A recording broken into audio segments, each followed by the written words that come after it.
네, 이번 시간은 황금률이라는 것에 대해서 좀 알아보겠습니다. 우리 저번 시간에 무엇을 했는지 다시 한번 리뷰를 해보면은, 어,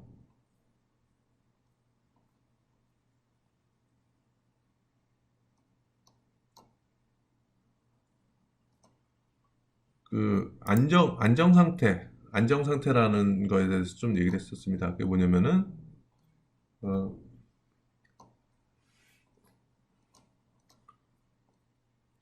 이렇게 주어져 있었을 때, 경제는 장기적으로 이 안정 상태로 가려는 성향이 있다 그랬죠. 안정 상태라고 뭐라 했죠? 균형이라는 게 뭐였죠? 균형이라는 것은 변화하지 않는 상태라는 걸 좀 말씀드렸는데, 만약에 여기서 K가 있다 그러면 K1이라는 게 있으면은, 그래서 자본 축적이라는 것은 저축에서,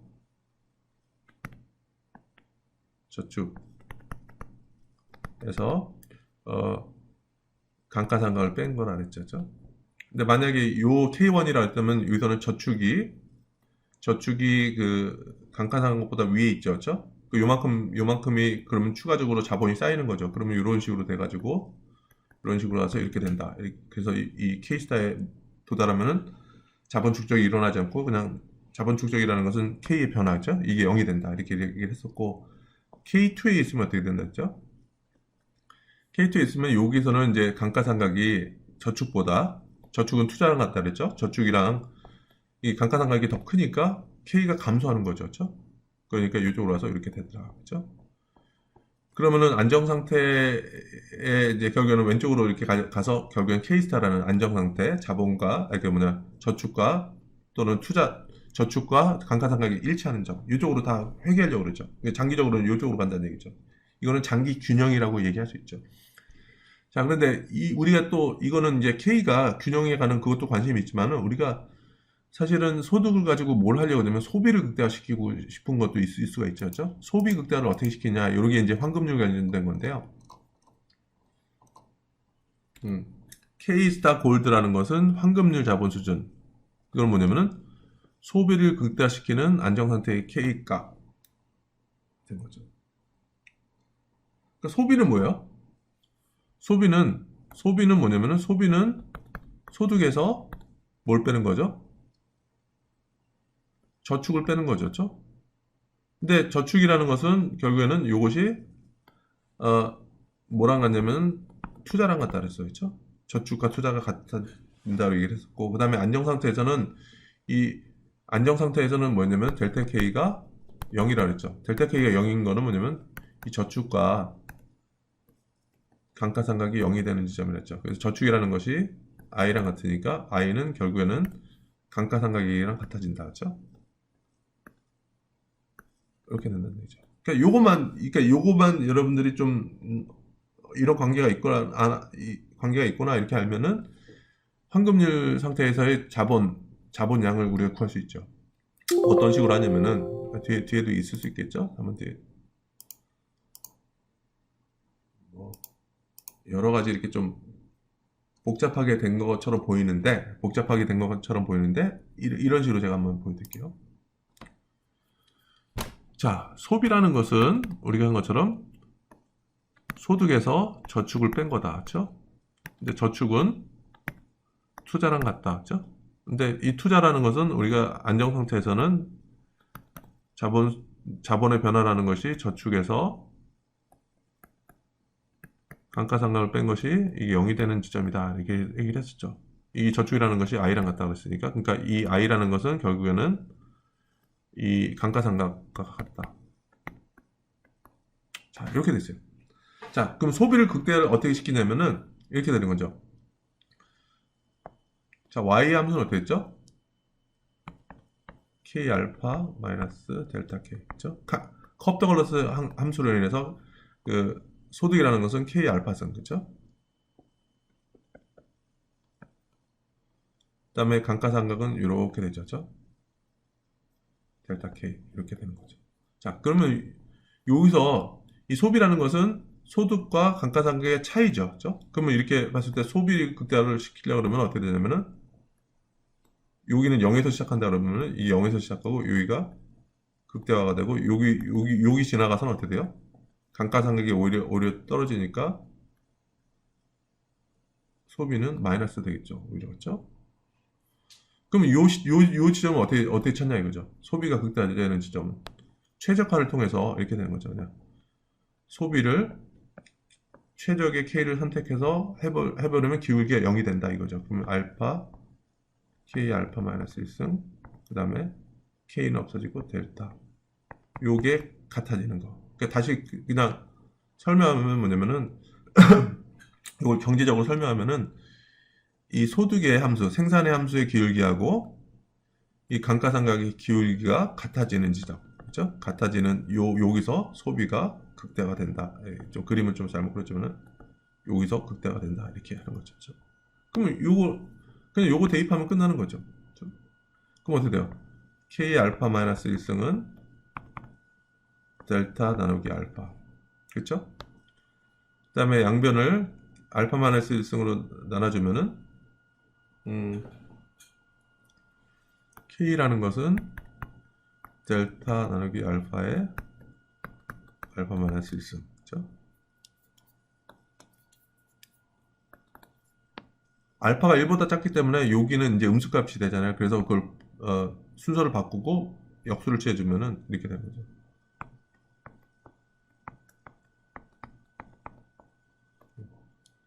이거는 요거랑 똑같잖아요. 여기까지서 델타 알파의 마이너스 1승에다가 그쵸, 마이너스만 뺀 거죠. 마이너스에서 부호만 바꿔주니까 요거는 이제 분모 분자가 바뀌는 거고 이렇게 되는 거죠. 그럼 이게 끝나는 거예요. 그래서 최적의 이렇게 되는 것을 이게 그 소비를 극대화시키는 이 황금률 수준의 자본을 K스타 골드라고 이렇게 표시를 한 거죠. 그래서 그렇게 보는 거죠. 제가 그린 것처럼 소비라는 것은 다시 정리하면은 이것이 Y에서 델타 K를 뺀 거랑 똑같다. 그렇죠? Y라는 것은 K 함수고 그다음에 이 K 함수라는 것은 컵더글라스에서는 그냥 K 알파 마이너스 델타 K로 주어져 있다. 그렇죠? 그러니까 소비 총 소득은 이런 함수로 이렇게 주어져 있고 그렇죠? 그다음에 감가상각은 이렇게 돼 있고 그렇죠? 자, 그러면 이 차이를 그림으로 그리면 어떻게 된다 그랬죠? 이 차이를 그림으로 그려보면은 여기서부터 시작해서 이렇게 연결되고 뭐 이렇게 돼가지고 이렇게 되겠죠. 그래서 소비를 극대화시키는 지점은 요 기울기와 요 기울기가 같아지는 점이다. 그렇죠? 그렇죠? 그렇게 하는 거죠.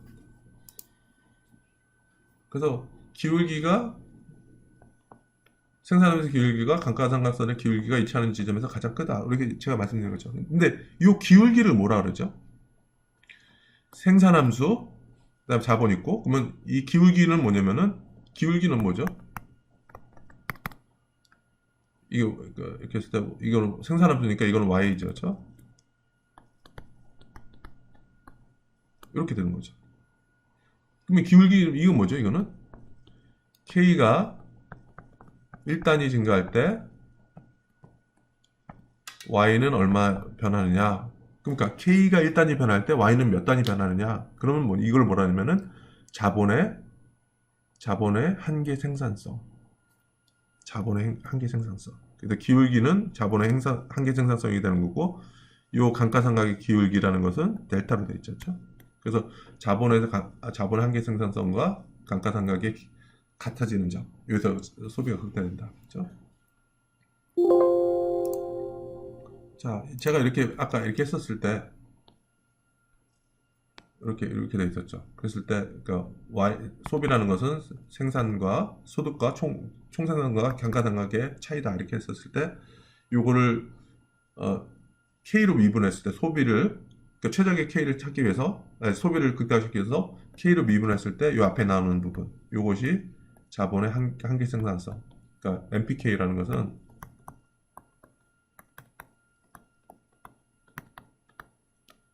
Product of Capital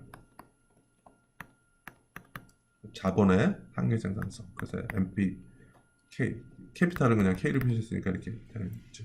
이 부분은 감가상각이 되는 거죠.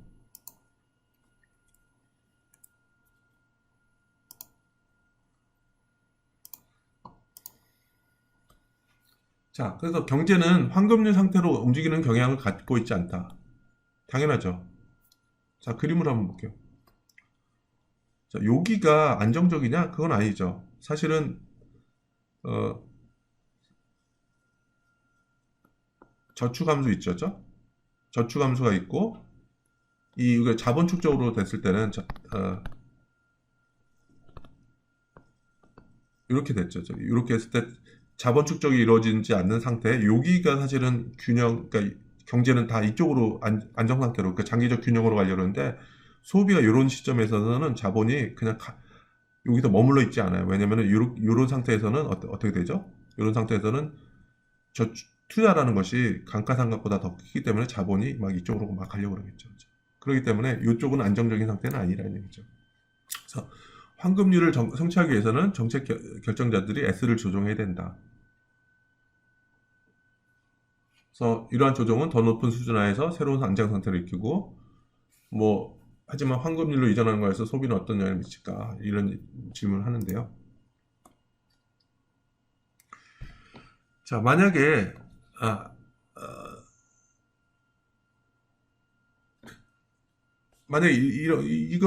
이게 뭔지 좀 얘기할게요. 아까는 보면은 균형에서는 MPK가 델타랑 같은 데서 소비 최적이 일어난다 그래요. 소비 최대가 일어난다 그래요.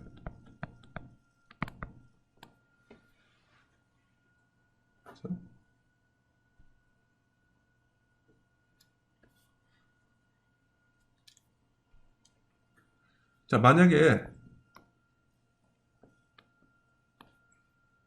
그러니까 그러니까 뭐냐면은 안정 상태의 자본량이 황금률 상태보다 더 많다는 얘기죠. 그랬을 때는 어떻게 돼요? 황금률로 하기 위해서는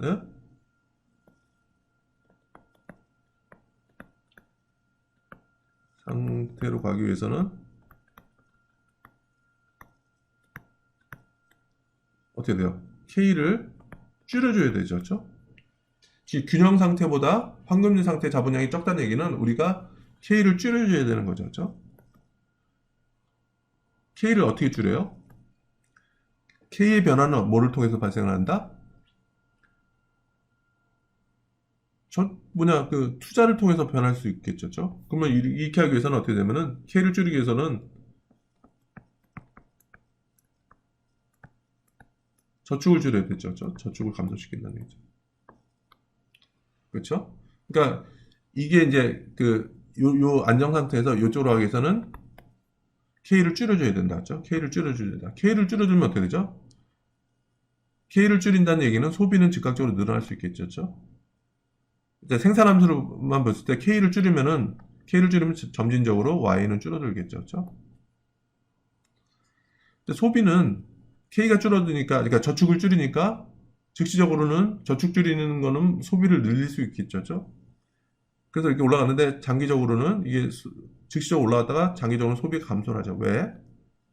생산이 감소함에 따라서 소득도 감소하니까. 그렇죠? 투자는 어떻게 돼요? 저축이 떨어지니까 투자는 즉각적으로 감소하고요. 그렇죠? 그 다음에 생산이 감소함에 따라서 자본 축적도 감소하니까 이게 더 떨어지게 되겠죠. 그렇죠?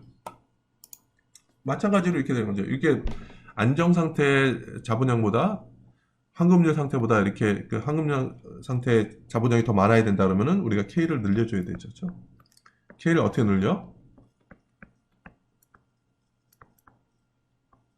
K를 늘리기 위해서는 저축을 늘려야 되고, 그렇죠?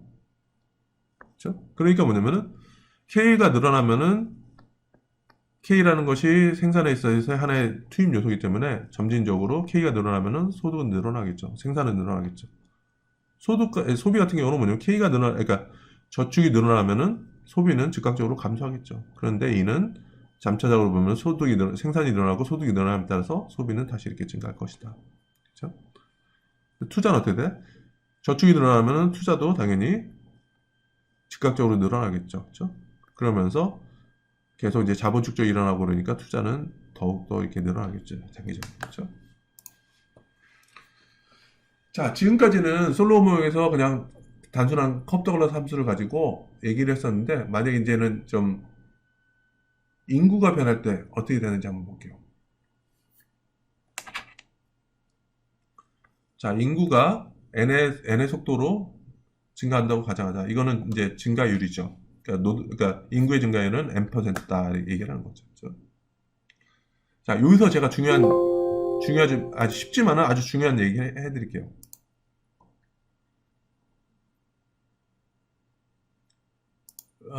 변화율 계산하는 방식이요. 이거 여러분 많이 봤을 거예요. x라는 게 있어요. 100에서 102로 변하면은 몇 퍼센트 변한 거죠? 정확한 계산은 뭐냐면은 x의 변화에다가 초기 x 값으로 나눠주면 변화율이 되죠. 그렇죠? 이 얘기는 뭐냐면은 즉 이것은 변화 후, 그죠? 변화 후에서 변화 전을 빼주고, 그죠? 그 다음에 변화 전으로 나눠주는 거죠. 그러면은 퍼센트를 이렇게 될 거야. 그죠? 2% 되죠. 근데 자연 로그를 한번 취해볼게요. 그래서 자연 로그를 그냥, 자, 그냥 이거를 그냥, 잠깐만요. 이렇게, 요 x 값에다가 그냥 자연 로그를 취했어요. 이것도 자연 로그를 취했어요. 똑같이 수식을 그대로 적용시키면 이 값이 나오죠. 그래서 이 로그 취한 거를 그냥 빼줘요.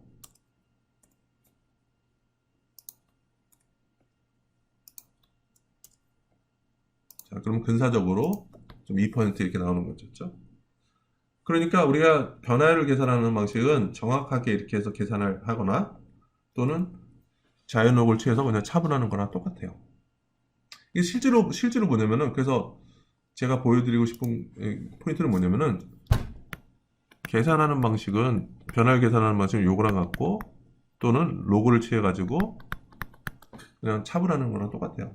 이게 실제로 뭐냐면은 실제로는 이거예요. 그러니까 y라는 것이 어떤 로그 x의 함수다 이렇게 됐을 때 우리가 수학적으로 보면은 y를 x에 대해서 미분하면요. 요거랑 같거든요. 근데 이게 이제 미분식으로 보면 이게 x분의 1로 이렇게 따지거든요. 그러니까 다시 정리하면은 요거랑 같은 거예요. 그러니까 수학적으로 표현하면 이거랑 같은 거거든요. 그러니까 제가 지금 숫자로 간단하게 보여드렸지만 요 공식이랑 요거랑 같은 거예요. 그렇죠? 그러니까 보면은 그냥 여러분들 그냥 정확하게 변화를 계산하는 것은 로고 차분한 거랑 같다 이렇게 생각하시면 여러분들 좀 이해하기가 쉬울 수가 있어요. 자, 그러면은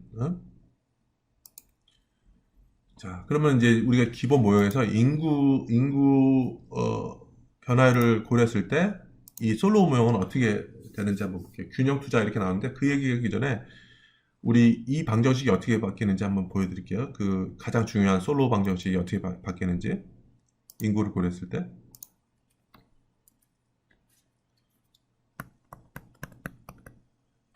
자본 축적 방정식이 있었죠. 이게 제일 중요한 식이라 했어요. 그러니까 요걸 알면 여러분들이 솔로우 모형 7, 80%는 아는 거예요.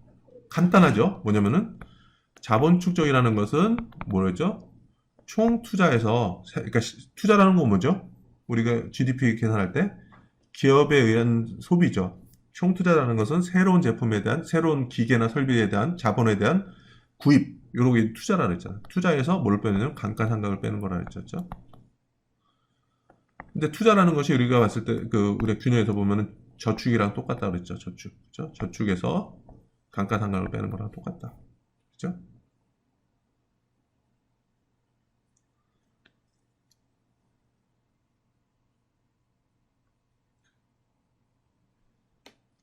죄송합니다. 이 총의 개념이니까 대문자니까 총 이렇게 되는 거죠.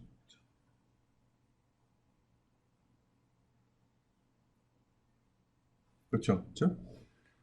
자, 그러면은 이걸 1인당으로 한번 나눠보죠. 1인당 자본의 변화는 어떻게 되는지.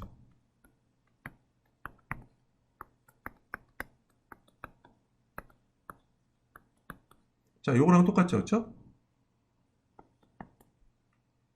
그렇죠. 자, 그래서 1인당 소득이라는 1인당 생산이라는 것은 그냥 우리가 요거는 SY 소문자로 되고요. 1인당 자본은 아까 스몰 K라 그랬죠.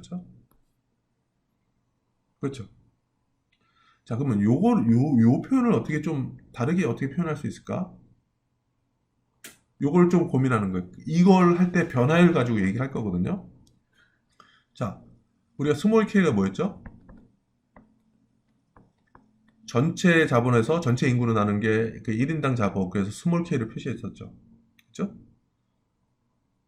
자, 그러면 이거를 차분하면 어떻게 될까요? 그러니까 로고 차분하면은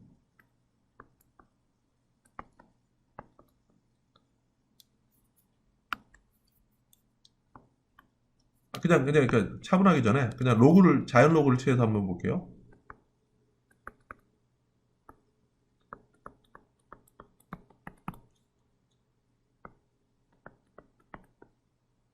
이렇게 되는 건 여러분들이 이해되시죠? 로고의 성질에 의해서 로고 이제 분자 분모로 된 경우는 이렇게 뺄 수도 있죠. 그렇죠?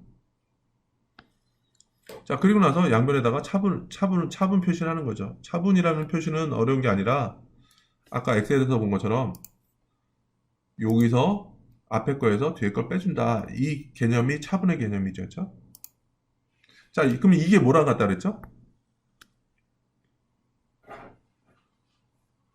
이게 뭐랑 같다 그랬죠? 변화율이랑 같다 그랬죠. 제가 좀 보여드린 것처럼 여기서 본 것처럼 로고 차분한 것은 변화율이랑 같다 이렇게 얘기를 했었죠. 그렇죠? 그러니까 요거를 이용해서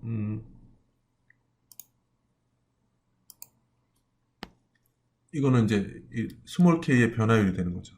자, 그러면 요거의 변화는 어떻게 되죠?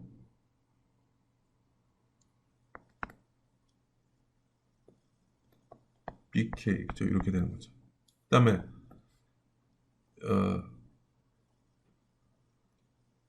인구의 변화율은 어떻게 된다 했죠? 여기서 보여준 것처럼 인구의 성장률, 인구의 변화율은 n이라 그랬어요. 그래서 인구의 변화율이라는 것을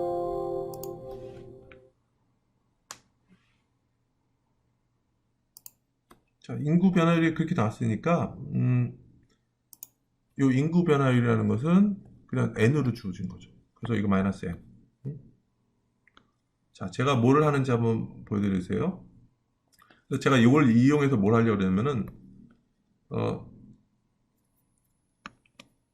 요 관계를 가지고 이렇게 이상하게 된 델타 k 나누기 l을 어떻게 좀 스몰 k로 어떻게 변화시킬 수 있다. 스몰 k 변화율로 어떻게 변화시킬 수 있나 이렇게 보는 거죠. 자, 요거 한번 볼게요. 그러면 스몰 k의 변화율, 그렇죠? 이건 어떻게 되죠? 델타 스몰 k라는 것은 스몰 k 곱하기 bk 나누기 k 마이너스 n 이렇게 되겠죠. 이게 양변을 뭘로 곱했냐면 이쪽에 스몰 k로 곱한 거죠. 그렇죠? 이렇게 된 거죠. 그렇죠? 자, 그럼 이건 어떻게 되냐면은 뒤에 것만 빼면 nk는 그냥 이쪽 뒤쪽으로 빠지고 이 스몰 k가 뭐였죠? 잠깐만요. 이거 좀 다시 한번 하나하나 해볼게요.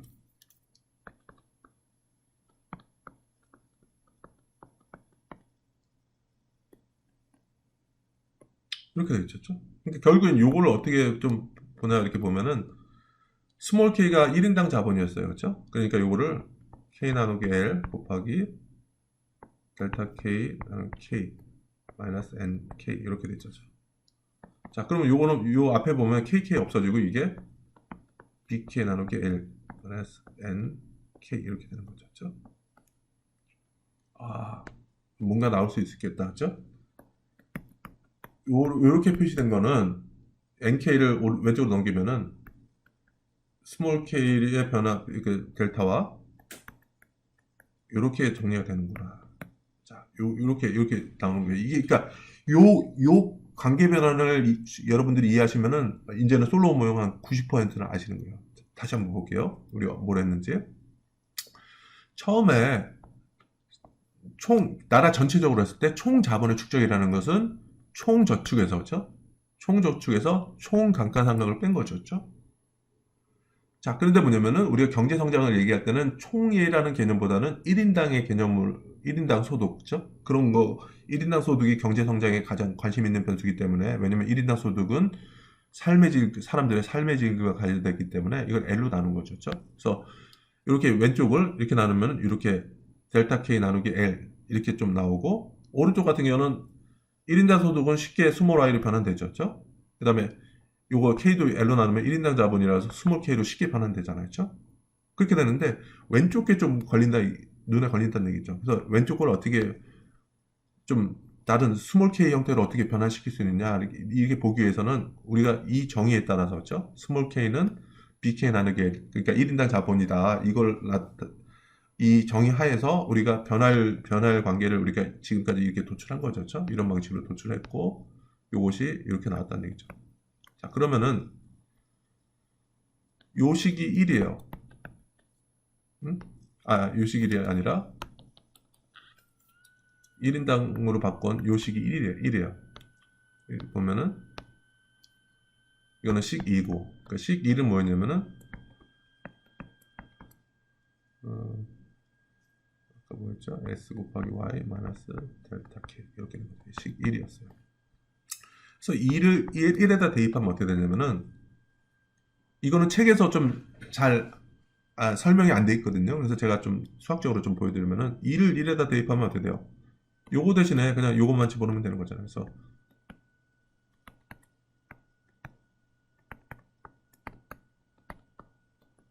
이렇게 되죠.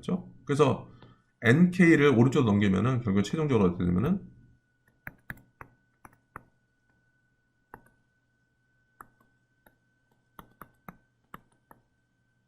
이렇게 나오는데, 이게 가장 인구 변화가 있었을 때, 1인당 자본의 축적이라는 것은 이렇게 된다는 얘기죠. 자, 이게 이제 다시 돌아가서 보겠습니다. 또 여기서는 이제 균형 투자라고 얘기를 했었는데, K를 일정하게 유지하기 위해서 필요한 투자랑 이렇게 했을 때 보면은, 균형 투자를 위해서는 왜냐면 균형 투자라는 것은 이거 있잖아요. 이게, 그래서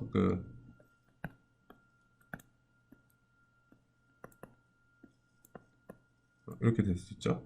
제가 방금 전에 이렇게 도출한 게 이거였거든요. 균형 투자라는 건 뭐냐면은, 이렇게 이제 자본량이 변하지 않기 위해서는,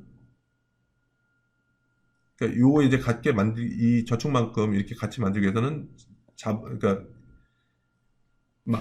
자본의 감가상각만큼은 우리가 좀 이 정도 커버를 해줘야 되고, 그다음에 인구 증가만큼, 그죠? 인구 증가만큼은 우리가 자본을 좀 보충해줘야 되고, 이렇게 한다는 얘기죠. 그죠? 그래서 인구가 증가함에 따라서 자본이 대체하지 않을 경우는 그러니까 NK가 늘어나지 않을 경우에는 인구 증가에 따라서 기본 자본 소득이 더 많은 수의 노동자에게 배분될 것이므로 K는 하락할 것이다. 그죠? 우리가 본 것처럼 이렇게 1인당 자본이 이렇게 됐었죠. 근데 인구가 늘어났을 때 K가 같이 안 늘어나면 어떻게 돼요? 1인당 자본이 오히려 감소하겠죠. 그죠? K가 안 변하면은 요거는 떨어지잖아요. 그러면은 K 하락하겠죠. 그러니까 뭐냐면은 L이 늘어남에 따라서 K도 이렇게 같이 늘어줘야지 그냥 그 자본이 이렇게 1인당 자본이 변하지 않을 것이니까, 그러니까 그만큼 요거를 보완해 줘야 된다. 그런 얘기 되는 거죠. 그래서 인구 성장을 감안했을 때 운동 방정식이 이렇게 된다는 얘기죠. 자, 이걸 어떻게 도출했는지는 여기서 책에서는 없어요. 근데 제가 여기서 이렇게 보여드린 것처럼 총 자본 축적 방정식에서 그 소문자, 그죠? 1인당 자본 축적 방정식을 어떻게 변화시키냐, 요거는 가장 키 포인트는 뭐냐면은 요 1인당 자본의 정의를 가지고 변화율 간의 관계를 해가지고 대입하고 이렇게 하면은 우리가 최종적으로 요거를 도출할 수 있다는 얘기죠. 그렇죠?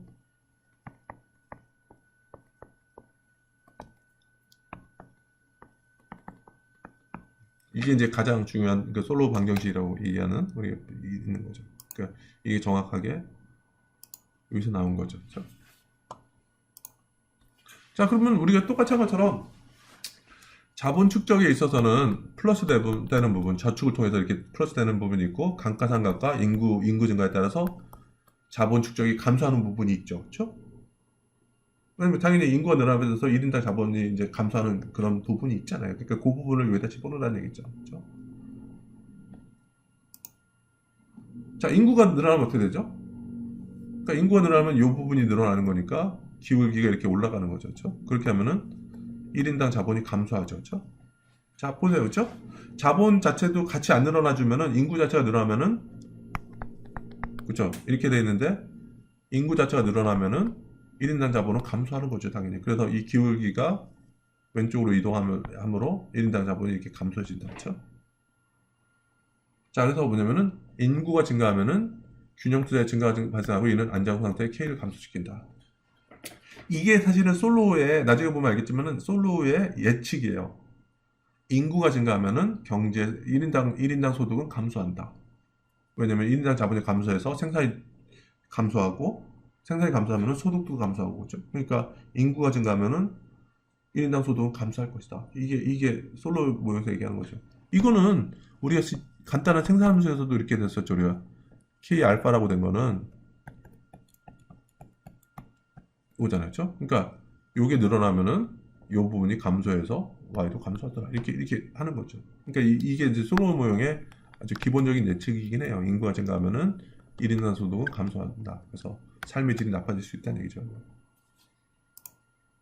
그렇죠? 그래서 인구가 증가하면은 1인당 자본, 그죠? 1인당 자본은 감소한다. 그죠?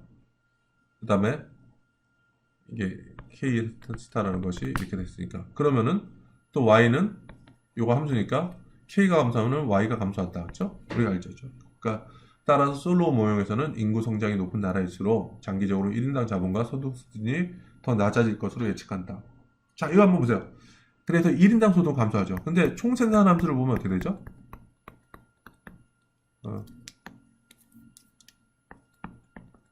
K 알파승 L의 1 알파승이니까 인구가 증가하면은 총 생산, 국가의 총 소득은 늘어나죠. 그죠? 이거랑 다른 얘기예요. 그러니까 전체적으로 따져보면은 인구가 늘어나면 투입이 요소가 늘어나니까 Y도 늘어나긴 하겠죠. 그런데 1인당으로 따졌을 때 보면은 노동이 딱 인구가 증가했을 경우는 1인당 소득은 감소한다. 이런 게 예측이 되는 거죠. 솔로 모형에서. 그래서 인구 증가가 1인당 소득에 관한 구체적 자료 분석을 이렇게 보면은 인구 증가율과 1인당 소득은 음역관계가 있더라. 그래서 솔로 모형이 예측하는 게 맞을 수도 있다. 이렇게 주장하는 거죠. 자, 그러면 1인당 인구 성장과 황금률 이것도 똑같아요. 똑같아요. 그래서 저번에 했던 거랑 똑같은 게 뭐냐면은 자, 소비라는 것은 그러니까 인구 고려 시 자본 축적 방정식은 요거였어요.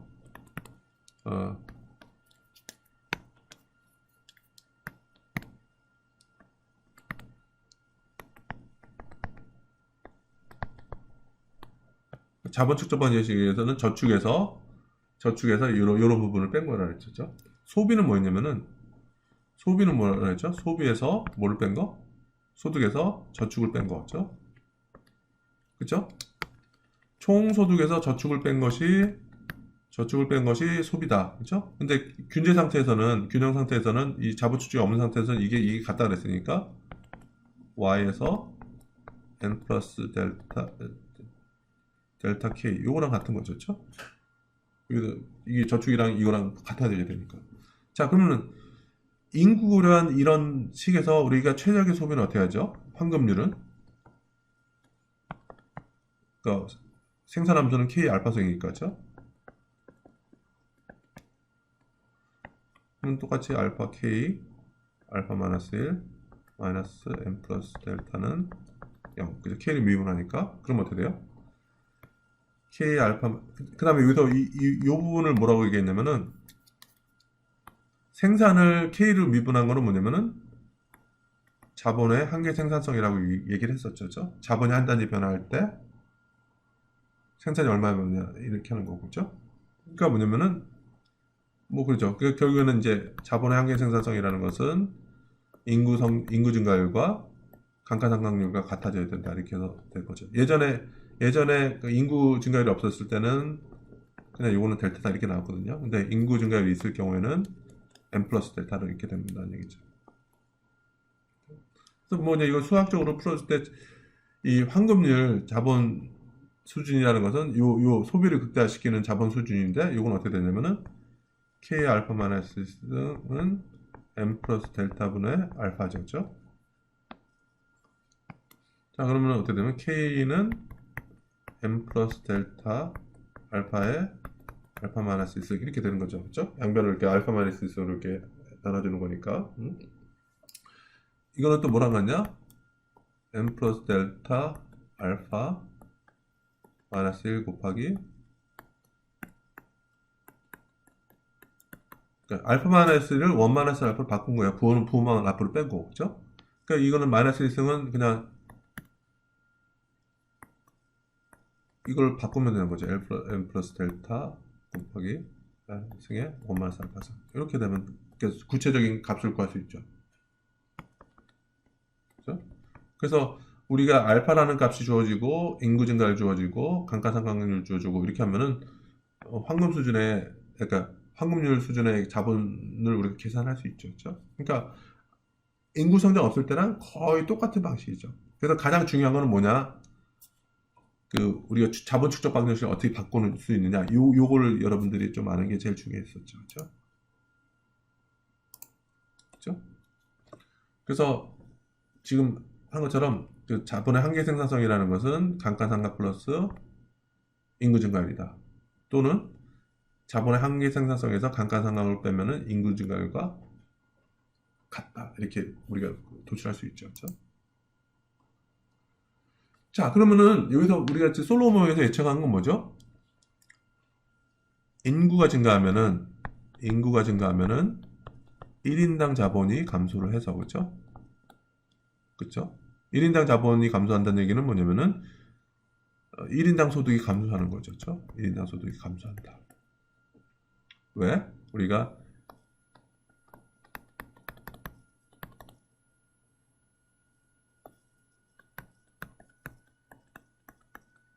요거 함수니까, 그렇죠? 1인당 자본이 감소하면은 1인당 소득도 감소하는 거죠. 그렇죠? 이게 증가하면은 이게 감소하고 이거에 따라서 이것도 감소한다. 그러니까 인구 증가는 경제 성장을 1인당 소득이 감소하게 만든다. 그러니까 사람들이 안 좋아지는 거죠. 자.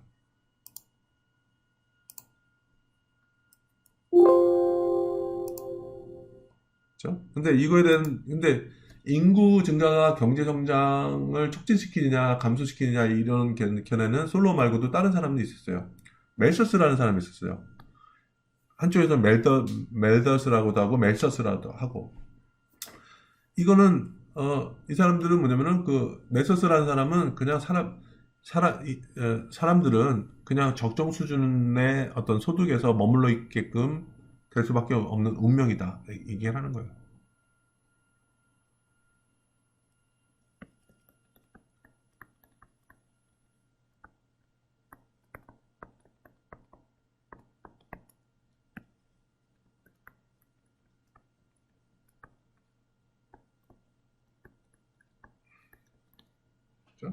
이게 그냥 쉬운 간단한 얘기는 뭐냐면 이게 아주 그냥 어느 정도 삶을 유지할 수 있는 소득 수준이 이렇게 있는데 잘 살게 되면은 그래도 어느 정도 여유가 생기는 거죠. 그러니까 여유가 생기니까 좀 자식을 더 낳고 자식을 더 낳으면 인구가 증가하잖아요. 인구가 증가함에 따라서 이 여유 있는 돈들을 이제 자식들에게 쓰다 보니까 소득이 이렇게 좀 평균적으로는 이제 그러니까 소득이 감소하고 오히려 못 살 경우에는 어떻게 돼요? 혼자 밥 먹기도 되게 힘든 거예요. 그러니까 사람들을 안 낳죠. 안 낳다 그러면 인구가 감소함에 따라서 1인당 소득 같은 경우는 오히려 올라갈 수 있죠. 그죠? 그러니까 수학적으로 간단하죠. 우리가 10 정도가 가장 좀, 그러니까 수학적인 건 뺄게요. 그냥 제가 지금 설명 들은 것도 좀 충분하다고 생각하니까. 그래서 인구 성장은 지구가 생산할 수 있는 식량을 능가하게 될 것이므로 인류의 빈곤을 야기시킬 것이다. 그러니까 뭐냐면 먹고 사는 거는 이렇게 주어져 있는데 급격하게 인구가 늘어나면은 그 나누는 그 먹고 살 게 줄어들죠.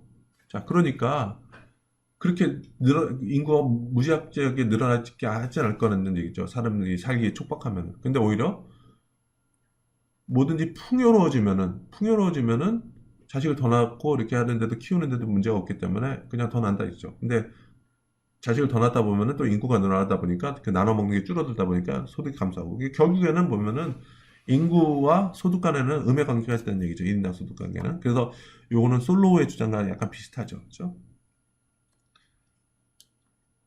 자, 그러면은 우리도 많이 봤었잖아요. 지금 솔로 예측과 지금 메이서스의 예측은 뭐냐면 인구가 증가하면은 경제가 1인당 소득이 감소할 것이다. 그런데 보면은 역사적으로 보면은 훨씬 더 경제가 좋아졌어요. 그러니까 메서스 이후에 세계 인구는 6배가 증가했지만은 생활 수준은 과거 어느 때보다도 더 높아졌다. 이거는 뭐냐면은 우리가 1인당 소득으로 봤을 때. 그렇죠? 그러니까 1인당 소득이 오히려 증가했으니까 메서스나 솔로의 주장은 좀 다를 수도 있다는 얘기죠. 그러면은 인구만 말고 다른 요소를 좀 더 찾아봐야 되는 게 아니냐. 그래서 뭐냐면은 이 기술 진보라는 것을 좀 포함시켜야 된다. 그러니까 우리가 원래 우리 원래 경제 원론 교과서에서 했던 L뿐만 아니라 이제는 노동의 효율성, 그렇죠? 노동의 효율성, 생산성에 대해서 좀 우리가 나중에 해야 된다. 그래서 이번 장은 인구 증가까지만 있고요. 다음 장에서는 기술이라는 요소를 좀 추가해가지고 우리가 또 뭐 솔로 모임 다시 한번 우리가 해볼 거예요. 자, 근데 인구 관련해서는 크레머라는 사람이 있어요. 크레메리안 마들이라 해서 크레머라는 사람이 있죠. 이 사람은 뭐냐면 인구 성장과 그러니까 이 얘기는 뭐냐면 인구가 증가하면은 1인당 소득이 오히려 증가한다 이렇게 주장하는 사람이에요. 그렇죠? 그러니까 이유인즉슨 더 많은 사람들이 더 많다는 얘기는 더 많은 천재, 과학자 그리고 기술자를 의미한다는 얘기죠. 그러므로 기술 진보의 속도가 빨라진다 이렇게 하는 거죠. 그래서 상당히 장기적인 역사적 경험에 의하면은 인구 성장률이 상승했던 시기에 생활 수준의 상승률 또한 높았다. 그렇죠? 그다음에 역사적으로 인구가 많은 지역일수록 성장 속도가 더 빨랐다. 이거는 제가 얘기했지만 그러니까 총으로 따지면은 당연히 그죠? 다시 한번 총으로 따지면은 이게 늘어나면 이건 늘어나죠, 그렇죠? 근데 1인당 소득은 우리가 솔로몬의 컵더글러스 함수를 했을 때는 인구가 증가하면은 1인당 소득은 감소한다 그랬어요. 왜냐면 생산함수 그러니까 이런 식으로 되어 있기 때문에 이게 기울기가 감소한다는 얘기는 노동이 증가할수록 이게 나눌 때 평균적인 거는 감소하는 거기 때문에 그런 건데 여기서 주장하는 거는 L이 증가하면은 오히려 1인당 소득과 같이 증가한다는 얘기죠. 이렇게 하는 것처럼. 그렇죠? 그러니까 이거는 솔로 모형과 앞에서 얘기했던 메서스 이론과 좀 반대되는 얘기죠. 그렇죠? 자, 그래서 이번 시간까지는 간단하게 솔로 모형의 개요에 대해서 얘기하고, 그다음에 가장 중요했던 솔로의 그 자본 축적 방정식, 이 가장 중요한 거예요. 그거에 따라서 어떻게 되고 황금률에 대해서 얘기하고, 그다음에 우리가 안정 상태, 자본 축적이 이루어지지 않는 상태에서 이렇게 관계가 어떻게 되냐 이것도 봤었고요. 뒷부분에서는 인구가 증가할 때 어떻게 되느냐 이런 얘기를 했었거든요. 그래서 이번 시간은 이렇게 간단하게 하고요. 여기까지 하고요. 다음 시간에는 솔로 모형을 다시 한번 할 거예요. 그래서 기술 같은 거를 포함시키고 그랬을 때 어떤 영향을 미치냐 이거에 대해서 좀 얘기를 할 거고요.